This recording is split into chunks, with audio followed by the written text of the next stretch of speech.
foremost of all is that we all need to recognize that alone we can't fix it.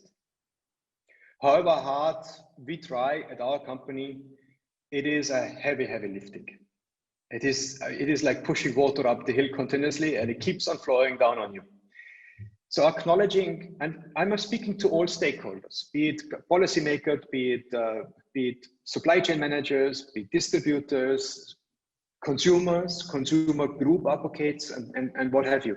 We need to recognize that in order to systematically go about rectifying what is broken, we have to have a system approach to it.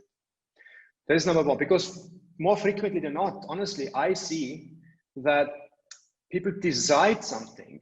Let me just give you an example. People decide in Europe that all of a sudden biofuels are bad, and they stop subsidizing biofuels in the European Union or in Europe.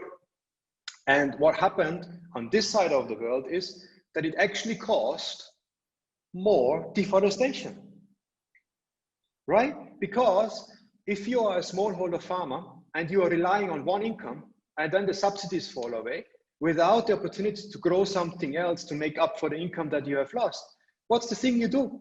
You go into the forest, you burn it down, put more palm trees up in order to harvest more palm fruits.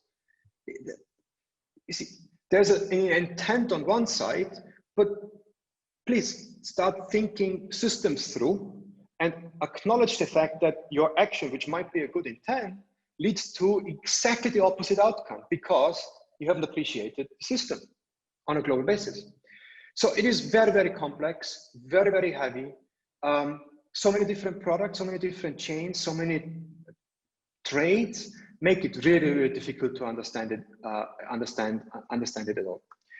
So if I would be able to have a wish list and say, so what is it that we need to do, is that we need to embrace SDG17. SDG17 means partnerships, means coming together and listening to each other, not only to be heard, but listening to be understood, to understand, to onboard, and to build on each other's knowledge so that the ultimate outcome takes into consideration much more than just one dimension of the system, which then probably doesn't achieve the outcome that we want. So I think, and this is what I, particularly now, because of COVID-19 and the recession we are in, I see just having come to a grinding halt. That's how I feel about it, simply because we have other things to worry about, you know, our well-beings, public health, and all the connected issues to the financial markets, to the cash reserves in businesses, and all of that are, of course, much more urgent in nature than thinking about the system behind us. But as we come out of it, as we come out of the recession, hopefully in a couple of years, and if we come out of COVID-19, we need to go back and think hard about how can we actually, together, in partnership, change the system fundamentally, from the bottom up. Think it through thoroughly with the help of many players in the room, rather than just trying to do it alone.